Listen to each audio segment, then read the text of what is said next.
Your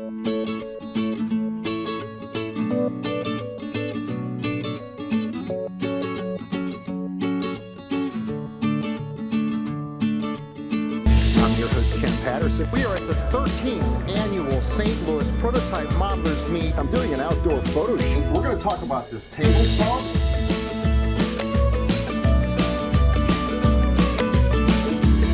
That's absolutely magnificent. This is the best hobby in the world. What's neat? What's neat? What's neat? What's neat starts now. Catch the What's Neat podcast every week and full episodes of What's Neat every month at the Model Railroad Hobbyist YouTube page. Hello, this is Michael Gross, and you're watching What's Neat with Ken Patterson. Okay, Richard, we have Skype guests tonight. Put your microphone on. Yes, we have those too.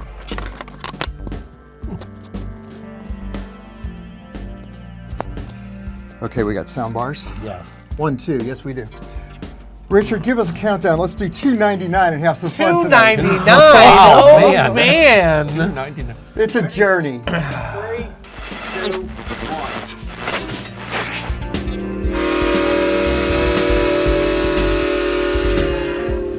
The What's Neat This Week in Model Railroading Show is made possible by viewers like you and is proudly supported by Model Railroader magazine, helping enthusiasts become better modelers for more than 90 years. To learn more, visit trains.com. Additional support is provided by Spring Creek Model Trains, your destination for model trains. Stop in and say, wow. Check out their website at springcreekmodeltrains.com. Intermountain Railway Company, where the detail makes the difference. Check out their website at intermountain-railway.com. This episode is sponsored by scalesigns.com. From street signs to railroad crossings, even billboards, they've got it all. Come check us out at our website with over 1,400 different sign packs available. You're bound to find the perfect addition to your miniature world. Scalesigns.com. Details that bring your models to life. Additional support is provided by Yelsma Graphics, America's leading distributor of quality railroad art and embroidered clothing since 1985. Check out their website at yelsma.com. Further support is provided by the NCE Corporation, the power of DCC. Visit their website at ncedcc.com. And thank you for supporting the What's Neat This Week podcast.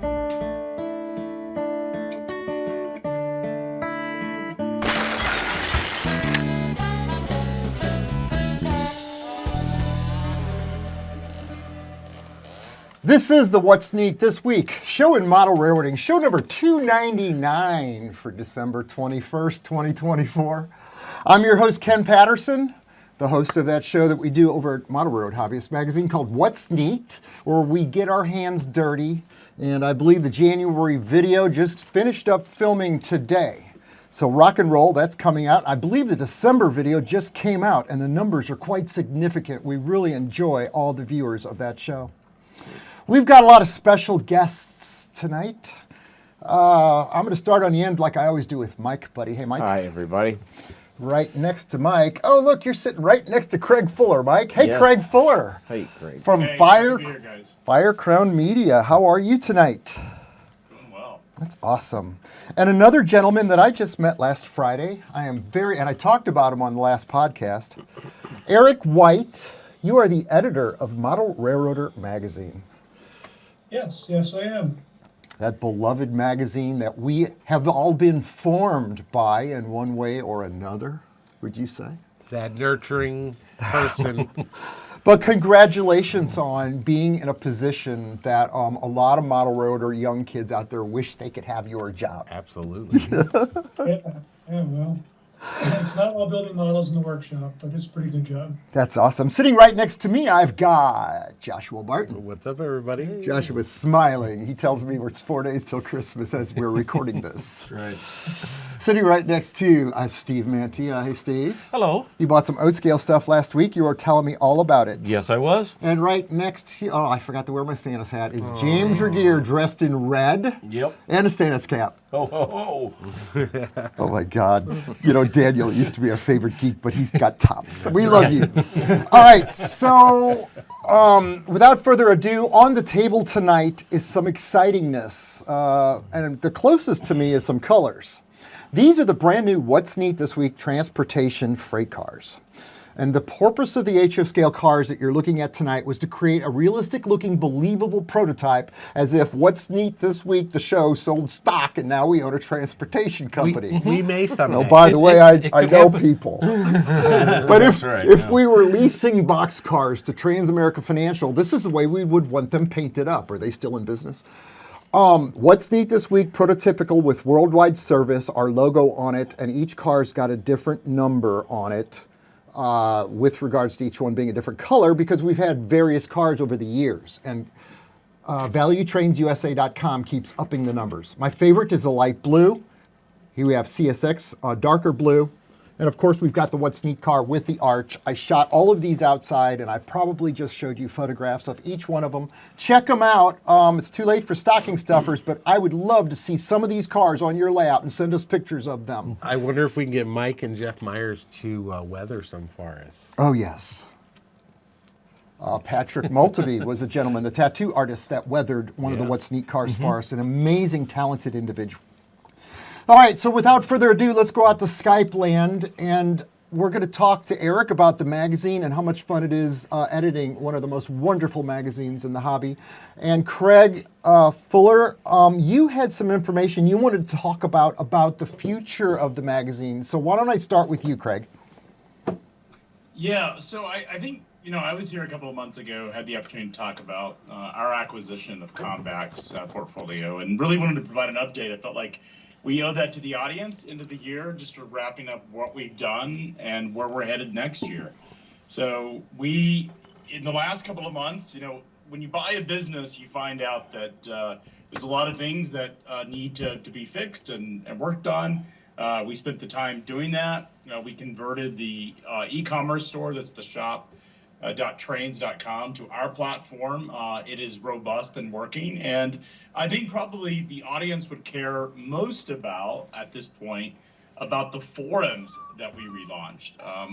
I actually felt really bad for the folks that put up with the old forums, as broken as they were. We've launched in a whole new platform. It's an entirely new infrastructure built on modern tech in the cloud. And we've been able to migrate all of the historical content, the content that was there, to the new forums, but they're far more robust and far more stable. And then as we look forward next year, that's when we'll start focusing on the digital website as well as the print magazines. And those changes and updates will take place in 2025. Very cool. Yeah, I'm looking very forward to that. I'll tell you, that's just, Model Railroad has been very close to me my entire life, and I can't wait for the new version to come out. So the internet forums, that's really important that you guys are focusing on that.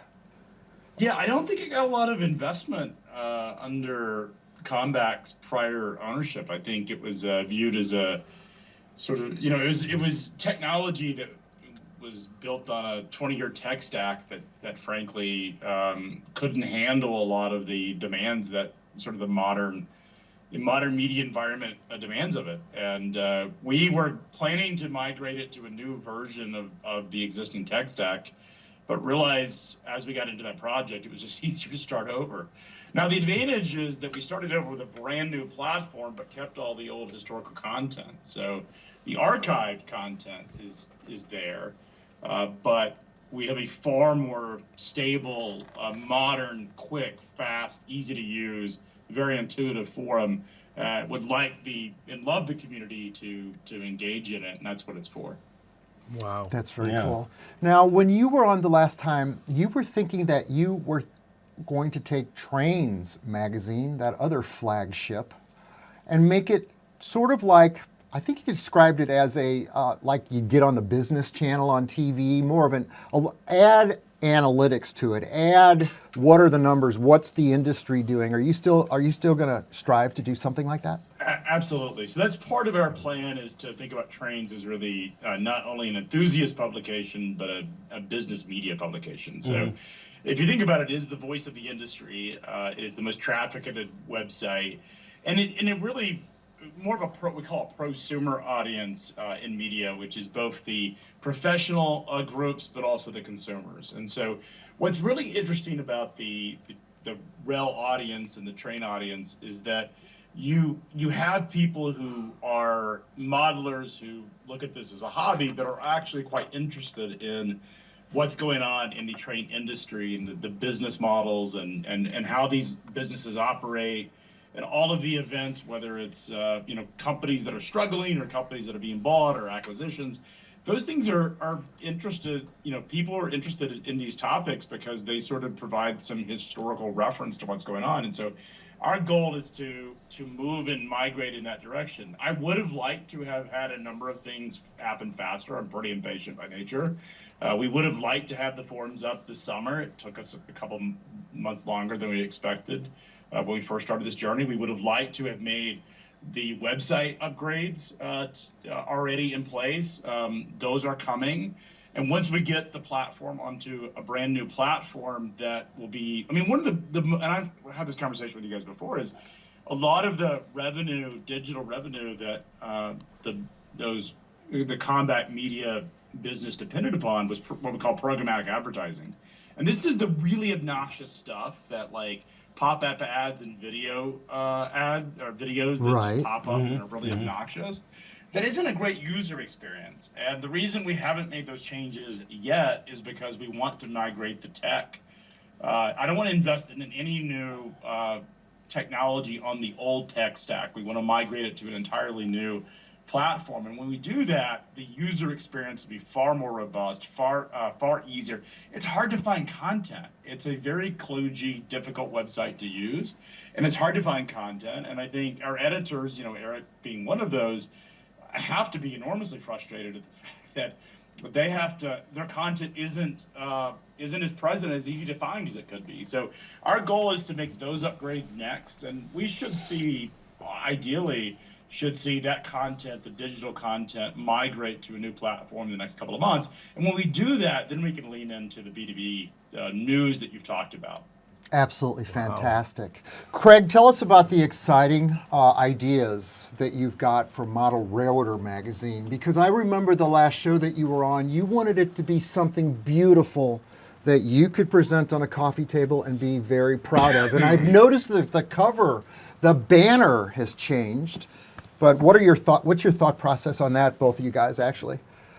Yeah, I think, ultimately, this is going to be up to the team to how they want to actually affect it in terms of what they want it to look like. So this process is interactive. Ultimately, it will largely be driven by what the editors and the publishers are wanting to accomplish in terms of what their audience. I be prescriptive in what I'm looking for, but I have strong opinions. I like to say strong opinions loosely held. In other words, I have an opinion on something, but I'm also willing to listen to others' opinions and what they want. My job is to make sure they have the resources and the vision, the support to actually do those things. But generally, I think print magazines work best, particularly in these enthusiast hobbies where you have something that is the paper quality is high, the cover stock is high, the design aesthetic is high. Yes. A lot of the magazine business and comic is true of this as well, is that a lot of it is optimized for newsstand. And the reality is that consumers don't buy magazines on newsstands to the degree they did in the past. And we've got to migrate with the times. And what you want is content that, younger audiences are buying print. More so than even my generation. I'm 45, and my generation isn't buying print, but we are starting to see young people actually buy print, and they look at it as a high tech, as something special. What they expect from it is something that's high quality as well. And so that's what we're going to lean into: high quality photography, high quality paper, and really make it something that is of the times and really is attractive to both younger people, but preserves the historical legacy of the magazine. Let me ask you about your management style, because I'm curious. It would seem to me, and just my conversations with a lot of people in the industry on how you guys would approach this, that you would leave the gentlemen that really are in the engine room, the guys that do this every day, kind of make those decisions. Would you say that you're a hands-on kind of a guy, or do you delegate this to the experts? What's your, is it a mix of both? It's a mix. It depends on the topic, right? So here's the challenge as a founder entrepreneur is typically I'm hands off. We provide the resources, the strategy to go out. But I would tell you, as a founder, if I see something I don't like, I become obsessed with it. The forums are a good example of that. Is we should have migrated these forums in the summer, and we weren't getting where we needed to be, and I instructed the team we needed to have it up in a week, and we had it up in a week, and that took 3 months into it. And so it depends on the topic we're talking about. But the problem I have is if I know something needs to be fixed, or I have a strong opinion, that is something I will feel very strongly about and insist that it gets addressed. But 99% of the decisions are made by the team themselves. My job is to make sure they have the resources to execute those decisions and have the support when they do. And so that's really what it's about. But there are times when I have strong opinions and will want to see those things affected. Eric, you're the luckiest man in the world in the fact that you get to be in the model railroad industry because it was your hobby, and generally that's awesome. And you have the expertise because you've been in the editing business for a very long time, so you're very professional. I'm not going to put you on the spot, but what thoughts would you have on model railroader? Because to me, I don't know that I would change very much at all. What would you change? Well, we want to, as Craig says, we want to keep younger people engaged. We want to keep all the modelers engaged. Model Railroad has always seen itself as a broad audience magazine. So we want something that's going to keep the beginner interested, intermediate modelers interested, and also keep the experts and the really high quality modelers engaged in what we're doing, in part so we can get them to contribute stories. And I think that's something it's something I've been trying to focus on, getting out into the community a bit, meeting with people who are doing this kind of stuff, going to RPM meets, was at the Chicago meet back in the fall, going out to operating sessions, was in Phoenix earlier in the fall, and meeting modelers and talking to them and seeing the kind of work that they're doing and encouraging them to share that work with our readers. And I think, it's getting that stuff out there that people want to see and that people are actually doing that's going to make for the quality kind of content that we all want to put in the magazine. Wow. Yeah, I know, right? I mean, I've learned so much from Model Railroader. All these little tidbits that I've taken, the sunset scene that I did, I learned that from a Model Railroader magazine. There's all these little things, and that's why I keep every single one, so I can go back and I can. Well, I mean, I see you. We need to lay those all out on the floor. Can we do that tonight? No. Can we go through all the model railroaders and lay them out by year? Because I want them organized. I agree. They're all just sitting there. But still, I've taken so much. It's neat to see the pictures. It's neat to see the interaction with the model railroads. But what I love so much is taking the information, because knowledge is power. Yes. Yeah, one of the things that we're going to introduce as we move to a new platform is actually we're really leaning into AI, not AI generated content per se, but AI into the content that already is produced. And so, the idea is that you can find content and train some of these AI models on the content that's only produced in the magazine or on the website, so that it's a controlled environment, but can help get answers much faster than what search engines can even do. And so those are things that you'll see an improvement. We've been building some of those models in some of our other brands where they are trained only on your content, so it doesn't have the issue you have with a lot of AI models, is it pulls in craziness that some of this stuff, if you ask questions, because it's only pulling up content that has been produced throughout our titles. So that will be something that will be introduced this year, so that if you're looking for answers, you'll be able to find it much quicker, particularly in things that perhaps aren't your subject matter expertise. And you, particularly if you're on the beginner side and not know the answers, is you're able to get to things much faster. And so those are things that we'll see on digital that we can do that highlight really the authoritative voice over many, many decades that these titles happen to have. Wow, that really takes it just to the next level, you know? That's fantastic. We've been doing it, we've implemented a couple of AI models in some of our other brands, and it's amazing what you can actually accomplish with it. Again, it's not about producing original content through AI. It's using AI to help find answers inside of a very controlled environment, so that you can trust the sources that you're actually getting information from. Wow. I mean, that's cutting edge. I mean, that's that's going to bring the youth into the hobby a lot more. That's going to bring people with less knowledge in there. They don't have to search on all these different, forum type places. They can get it all right there. That's fantastic.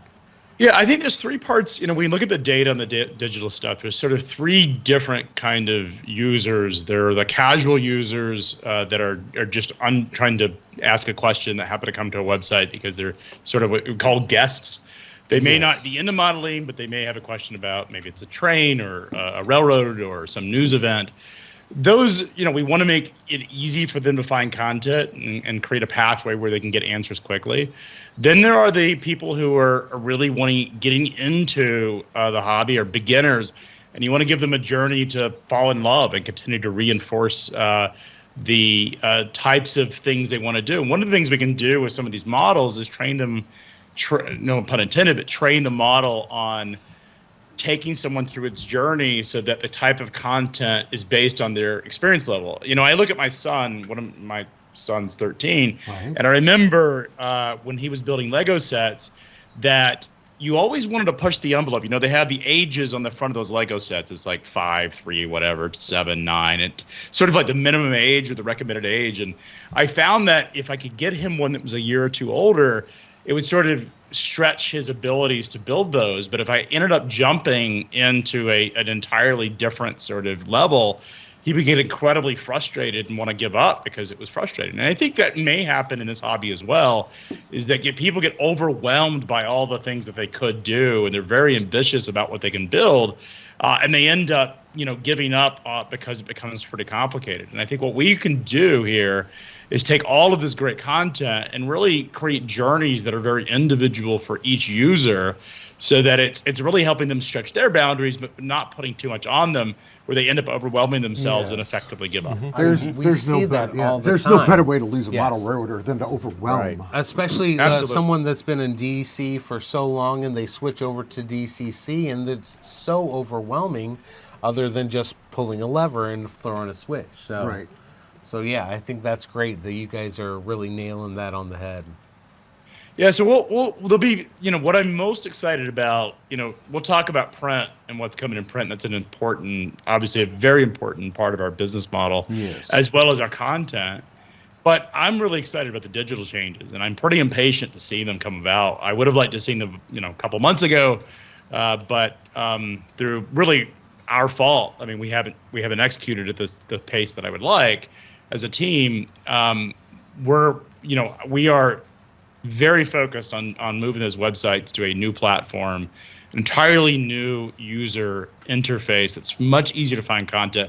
And look, the photography and the stories, the stuff that engages, that's the stuff that we want to leave front and center. Yes. No, I mean, it sounds like you're doing it right. That you're taking the platform, the system that you want, and bringing the old stuff up rather than trying to do endless repairs with that old stack of software, because that can eat up a lot of time and get you not that far. I think this is, in fairness, happens at a lot of media businesses. And we see this constantly in businesses that we acquire. We've done 18 different acquisitions, and probably too many.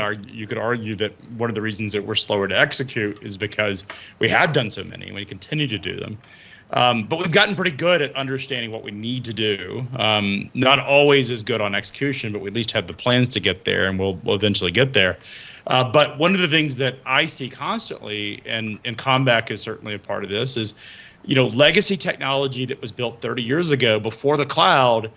You would go spend $100,000 or $1 million on this piece of technology, and you sort of get before the cloud, it was very hard to sort of switch and migrate content to a new platform.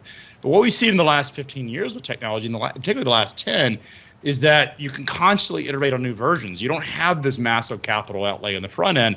And I think what's happened is a lot of the legacy media businesses are still stuck in that sort of 20-year type, Gen 2 maybe of the web. And they're kind of in that, they haven't made the investments to sort of migrate the things. To your point, it's constantly putting Band-Aids on existing platforms and just not ripping the Band-Aid off and saying, let's just start over. And that's what we did in the forums, which I'm really, really proud of. And I think if you want to see what we can accomplish when we do it, is go to forum.trains.com and just see how much cleaner that is, how much easier it is to use, how much faster it is, and frankly, how much more intuitive it is. And that's what our digital content should look like over time. Okay. I think that's a real advantage of putting new blood, new ownership into the system, because, like you say, a lot of these companies have gotten invested in the old way of doing things, and when you have that, you make these little fixes to the drywall, you make these little patches to the plaster, when really you'd probably be better off just tearing out the plaster, replacing it with drywall, and that'd probably be cheaper in the long run and look better. And once a person is so invested in that, they tend to do the spot repairs instead of the deeper repairs that need to be done. So I think that's a real advantage here. That's awesome. I'm not changing the subject on you, but I am. See camera 2 right there, James? Yeah. There's a locomotive in the middle of that train. Yep. Look at that. There's also a locomotive at the beginning of that train. It's one of those trains that you hate to see at the crossing these days. And there's no locomotives at the end of it. There are 2 Broadway Limited engines. These are the brand new engines that we've got. They're SD70 locomotives, Paragon 4 Sound. I photographed them outside. One of them is the Union Pacific paint scheme. I'm showing that to you right now. Beautiful model. The second one is Montana Rail Link. It's the thank you paint scheme, thanking, I guess, the employees. First responders. Yeah. First responders, okay. 2 beautiful locomotives, but these locomotives are dicast. This is a first offering for Broadway Limited in diecast. They weigh 1 pound, 14.7 ounces. Okay, so almost 2 pounds, okay? Right. Right now, those trains are pulling 231 cars in this consist. Very cool. Without derailing. Earlier in the day, we had 261 cars on it, 3 broken couplers, and the engines were spinning their wheels, but they got the train to roll on the backside of the layout about 15 feet, and that was good enough for me to call it 261 cars. Earlier in the day, when Dirk Reynolds and I both set this up around noon, which took 3 hours, I don't know why, we had 1 locomotive pulling 151 cars. They were Intermountain Reefers, both in Santa Fe, Union Pacific, and we had all the Athearn or Jenny cars on. Mm-hmm. And if I did the math on it, when we were doing the 261 cars, that's 1,044 wheel sets running across the rails. So is this an official train-off between you and James I Wright? just wanted to... No, this has nothing to do with James, although Oh, of course not. No. I'm not. Broadway Limited called me up and said, "Did you see James Wright pulled 136 stack cars with 3 engines or 2 engines?" I was like, the ball is in your court, James. It's your turn. I don't know. I look at this and I'm just saying now you can model just what's out there. When you get to the grade crossing and you see 1 locomotive crossing, you're like, oh, this will be over quickly. Then you just got duped. There's another locomotive in the middle and a whole nother mile behind it. The train that we ran today that was at its longest length was 140 feet long. The main line on this layout is 157 feet long. So the engines, there was only a few feet between the end and the front. Very cool. Okay, that's the story on that. Broadway Limited, hats off to you. You guys have created the most beautiful, strongest pulling. Can we call them bricks? Yeah. They are powerhouses. And oh, by the way, when we had accidents with them, they broke things because they have a lot of... We've got 6 or 8 freight cars with broken couplers. Yep, sounds about right. So that's model railroad fun on that. Another thing from the reel. Go ahead. Another thing from the real industry that you break couplers. That's so true. Also, the sign guy, scalesigns.com, sent us, and we opened up this box on last week's show, but we didn't really get detailed into it. I'm going to show you up-close photographs of all this stuff. The most amazing thing are, and I don't think you have to zoom in on this, Richard, because I'm shooting B-roll. The stakes for all the scale-weathered, beautiful signs that he's been making that we saw at the RPM meet, they now have holes like the prototype up and down the stake in HO scale. They showed off the O scale ones at the RPM meet back in August. Yep. The HO scale ones are now available at scalesigns.com. He also sent us his brand new grade crossings with the double bucks and the overheads. Those are beautiful, yeah. This would be for a single lane road, and you'd put one of these in each direction, which happens to fit that new module over there. Wow. And you can Who light would've these thought? up very easily. And in fact, he's talking about having them come lit up. I don't know that he's there yet. Amazing. He also, what else did he send us, Josh? There's propane cages that would go outside of like a liquor store or a convenience store. There's also these, I'm not sure exactly what they're called. Bulk but they're- liquid containers, Yeah, so they have the metal boxes around them. See them used in California for olive oil. And then the stop signs. So that's some great stuff this week. Plus, when you watch the opening of the show, I must tell you that our sign guy, God love him, he actually created that spot for us. He hired a professional voiceover artist and the whole bit. So, wow. Yeah, very cool. I thought it was really okay. neat. And that showed his website, scalesigns.com. So, guys, check it out. He makes very detailed weathered signs, new signs, all scales, the highway overpass signs. The list goes on. Just a lot of amazing stuff. Plus, he's a very eager, great guy to work with. I really enjoy him. Well, and good signs just add so much because, we all have roads on the way out, and we've all had frustrations, with not having signs. And so what do? You get a paper cutout, and you put the toothpick on that. This is so much better than that toothpick and paper cutout. Yeah, you're going to see these on Tom Johnson's layout. If Yeah. they're not already there. Oh, yeah. I think I saw them on... All right, briefly, Steve Mantia, Merry Christmas. Merry Christmas. Yeah. And as Steve talks, you're going to see the lead engine, the UP engine that's pulling this train. I can't believe it's not derailing. Great track work. I'm a great model builder. Tell us what you brought tonight, briefly. Well, it's time for Christmas, Yes, so it is. just grabbed a few of the proper O scale cars that got to have here and that. The little Santa Claus and Mrs. Claus is chasing him, so There you go. probably trying to get him to do something. James Regier brought his Christmas train with all the lights. You can see how he built that on previous What's Neat Absolutely. videos where he produced the content on that. Poor Rudolph. How many Yeah, times he's talked poor about Rudolph. the Rudolph. Yes. Oh, man. Mike, what did you bring tonight? I brought an old box car and a couple of new vehicles. About a month ago, I was talking about the IPD box cars, and this was one of my favorite ones, Galveston Wharves. I have some nice memories of spending time in Galveston when I was a kid, but when I bought the one that I bought, it was, I guess, like the mid-'90s, the whole side of it was warped. And I tried to straighten it. I decided to make it into a wreck with my aluminum foil. Oh, very cool. I took it up to Vic Smith's house, and he liked it so much he begged me to let him keep it. So he's got it up there. So I decided I wanted to get another one of these just recently, just when I was thinking about it, and I got it on eBay. And I also got these two little minis here.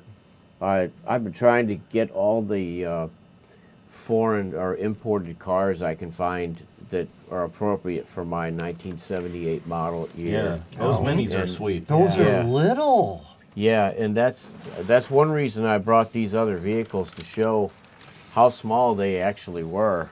Yeah. I didn't.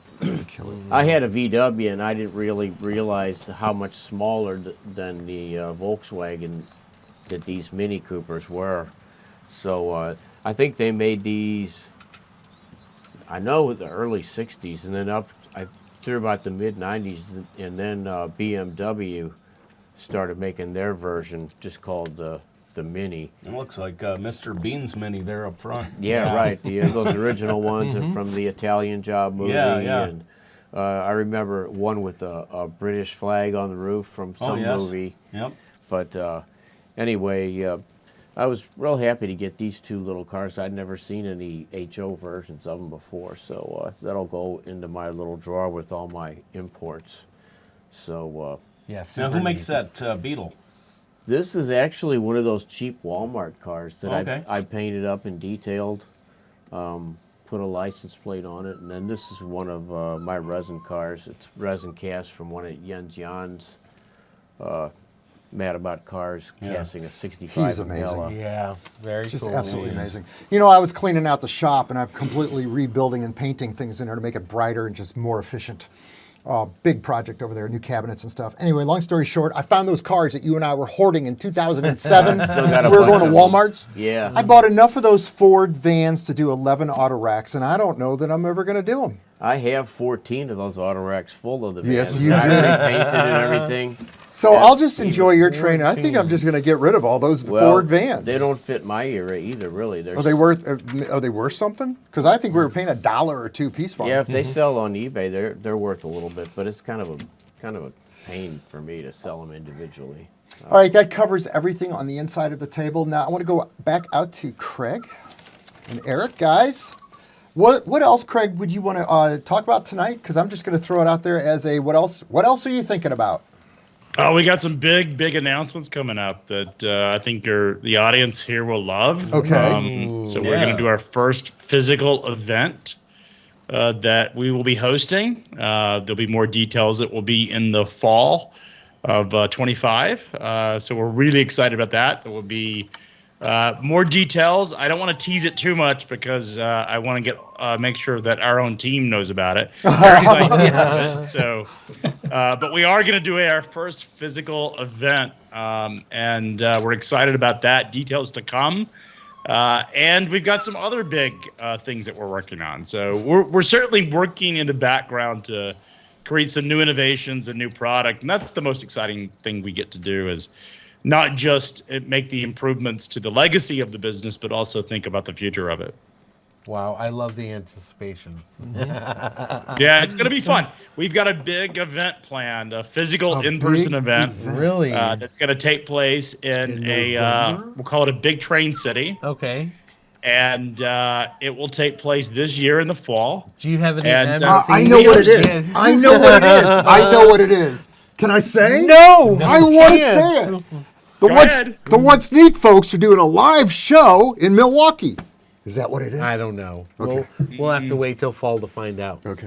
We'll see. We'll see. I love that show. Have you ever seen that show? Yeah, I know those guys I've on seen that What's show. Neat. Have you seen What's Neat? I have. You're that guy on that This show. will be a That's some- multi-day in-person event that the community will get to go to. That So it sounds will like be fun. a. Very nice. You know, we do these events. Freight Waves does a big event every year. We get about 1,500 people that come to Chattanooga, Tennessee. Nice. And we basically take over the entire town. And we think there's a model to do that. We do some boating events as well. We have a regatta series as well as we have boat shows. And we're going to lean into the train and railroad brands to really, step up and do some in-person events. And it's a way to really engage the audience beyond, there are a number of train shows out there. We recognize that, but we think we can bring a real individual flair to it with some technology and really feature our multimedia presence across it, along with subject matter expertise and engagement. Very cool. Wow. I'm excited to talk about that. As soon as That's that exciting. Yeah. Eric, are you going to this? Eric found out about it probably about 3 minutes ago. Nice. We have an events team at Fire Crown, and we have been talking about this, and we haven't even talked. We have a group president. His name is David Carr, and he will find out about that from his team when they ask him on Monday. Wow. What is this event we're doing? In the background. Remember, you heard it first on What's Neat. That's right. No, it's absolutely amazing. It will be great. It will be a lot of great programming, a lot of entertainment, a lot of engagement in the community with live building. Will be streamed, so it will be an event that not only will be physical that you can be there, but you'll actually be able to watch it live. Oh, wow. Stream. That's cool. Presence is- So if I can't go, at least I can watch it at home. You can watch it. and No, stay no. You're going. I want to be in Yes. person. Yeah. You're going. All of our big events are streamed, so we will do that here as well. I love that. Or you can go and watch it on your smartphone. You can while go you're and be there. a part of the action. We've actually, it's interesting, when we first started filming our events and streaming our events, I would get a lot of event producers that said, well, it's going to hurt event tickets and participation. I said, actually, it creates FOMO. Yeah, And absolutely. everyone wants to be there because everyone's having a great time, man. Like, man, I got to go next year. So we'll do it, and it will be a great way to really engage the audience, and we're really excited about it. That's Sounds great. wow. Yes. Wow. I have no doubt it'll be great. I knew this was It'll going be, to be it will be Oh, an yeah. event very different than a lot of events in this space. It will be different, and we're going to do it different. And look, that's the great thing about events is you can sort of design your own path, and you don't have to copy or take ideas. You certainly want to take best ideas, but you also can put your own flair on it. And that's what we plan on doing. Wow. I mean, I'm speechless. So in the fall. That's here in 10 minutes. Yeah, that's practically, next week. We'll say, in the fall, early November, we'll say. Okay. Okay. No. Look for an announcement probably in the next 2 months. 2 months. All right, count us in. Yes, I can't Yeah, wait. yeah. In some Count us form. in. We'll kind of tease it. We'll do a Yes. release. I So, love that. That's great. All right, guys, somebody told me it's Christmas in a few days. I'm going to go put up the tree tonight, actually. I got so much to do still. Is going around the table, have we covered everything on the inside here at the table? Yes. Well, I think so. Yes, we have. Eric and Craig, anything out there in Skype land that you guys want to talk about before we close this one out? No, just appreciate anyone that is interested in connecting. And look, I'm active on the forum as well. I think it's a great way for me to understand what the community's asking about. So if you go to forum, and it's free to register, it's free to participate, go to forum.trains.com and you can join. And I'm happy to have a conversation. So if you have the smallest idea or the biggest complaint, I'm happy to hear it out. So that's what it's for, and it's a great way for you to share your ideas on how we can make the products better. Gentlemen, that is amazing ownership right there. Yes. What he just We're said. blessed to have Yes. a type of Yeah, ownership like absolutely. that. That is just Absolutely. We know that the magazines are in good It's in hands, good hands. Greg. Yeah. Yes. Well, 25 is going to be a big year. Lots of cool things happening. Very So cool. I said that. I said Hopefully that. for all of us. It Yes. is going to be a decent, yes, this is. I feel very bullish about next year. So, All right. but that's good. Love your enthusiasm, just like me. Yeah, Joshua's right, Craig. You're a great addition to our industry. We're Yes. very, very happy and welcoming to you. Eric, it was awesome meeting you for the first time last Friday. As I explained to the guys, I haven't been writing any articles because I'm so busy with other projects.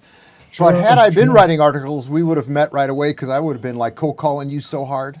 No, I would have probably flown up and met you or something just to introduce myself but that's kind of not what I do. But if you guys ever need anything, I'd be glad to help. Absolutely. Because it's what we do. We are promoting the hobby, and to me, promoting the magazine is just like promoting this show. That's This right. is your show, made by simple model railroaders, just like us. I say that over and over. We thank all the folks that have helped us provide you with this content that we do, be it all the models or the equipment and different things that we've had over the years. We want to thank you Oh, for there's so much inviting to us talk about. into your house every week. Is this the last show for this It year? is. It is. And Yep. you know Wow. what? Oh my God. The next show is 300. 300. Yeah, number 300's coming up. 300. So Man. be ready for that. That'll be right in. And we the haven't first run week out of stuff to January. talk about yet. I haven't seen one show where it's been a repeat. No. Although we're not having a dog down here anymore. No, I'm done with the dog down here. No. If anyone wants a dog, come get it for Christmas. No. No. All right, guys, best hobby in the world. Merry Christmas to you, gentlemen. Yes. Both Happy of you? New Year. You? Yeah. Yep. Did he just go out? Oh, he dropped out. All right, guys, we're going to take our NCE power system, and they're going to take theirs, and we are going to run some trains. All right. All right. Right? All right. All right.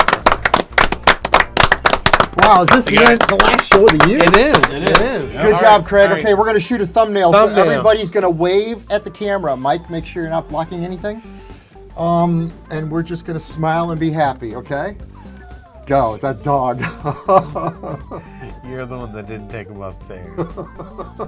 All right, we got a thumbnail. Let the camera roll for 45 seconds as we roll credits. Excellent. Thank you so much, you two, for being here. Yes. Yeah, I Thank you, guys. can't Yeah, wait thanks for for having us. When we new get our stuff. announcement on our event, we'll see if you guys want to come down to a live show. Yeah, I don't know if I'd call it live. We'd record it, but I'll be happy to work. We will work. On site. Yeah. We have done that at Train Fest. We did 2 shows. Thank God we did 2 shows. Yeah. We've got great equipment. Joshua used to do weddings, so we have some amazing stage equipment. And we're professional. So yeah, We'd love to have this. you. We can Yeah, do this. definitely. But you know, I haven't talked to you, Craig.